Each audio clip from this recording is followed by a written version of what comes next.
Hello, welcome to my channel. In this video, I will be doing a recap of Season 2. Please don't forget to subscribe. Let's get right into it. The story here picks up where we left off from before. Kane continues to manipulate those around her, joined by Magra, as she takes over Pensa, home to Lord Harlan and his loyal troops. After gaining a considerable force by her side, Kane sets her sights on bigger conquests.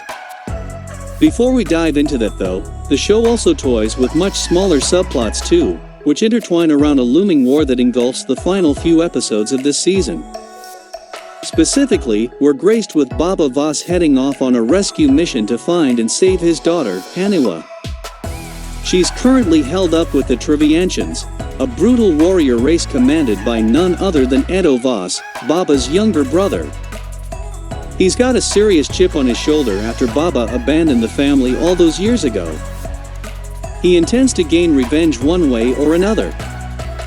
This essentially encapsulates the first 3 episodes before the season diverts off from that and steers into more politically charged waters. The middle portion of this season features an awful lot of walking, talking and general diversion tactics to pad out the runtime. In truth, there's probably material here for about 6 episodes, but C does everything it can to drip-feed out its story across this extended period of time.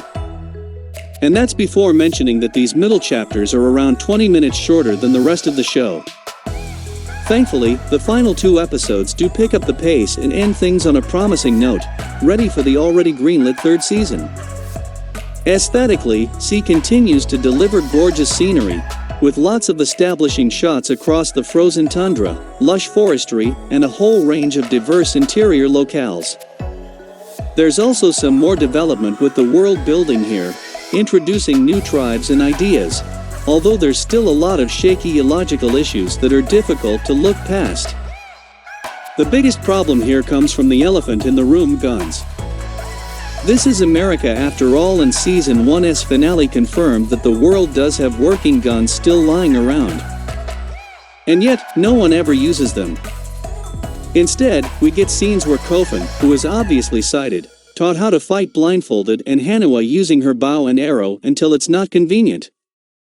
A good example of this comes in Episode 3, where Haniwa uses her sight to outsmart and outwit an entire fortress full of people. And yet, come the finale, she's barely a focal point beyond serving as another foot soldier in a big skirmish. To be fair, she is involved in her own forbidden love angle with rival commander, Ren, but it all devolves into some cheesy eye-rolling shenanigans, especially when the pair kiss in the middle of a large, open field, armies on either side of them. While watching, one can't help but feel that a gun or 2 would solve a lot of the problems here. Unfortunately, this is something C seems to know too, and as the season progresses, it's clear that the writers have plans to make more and more people sighted as the seasons go on, but it's still unknown how many seasons are actually in the pipeline. Given the numbers this show seems to be pulling in, it doesn't look like Apple are ready to pull the plug just yet. While Season 2 isn't much of an improvement over the first, the well-choreographed action and a decent rivalry between Baba Voss and his brother are enough to keep this one watchable. There's still a lot of illogical set pieces, plot contrivances, and annoying characters present, but C remains enjoyably mediocre nonetheless. This is a fun weekend distraction, but also a far cry from the best of the genre.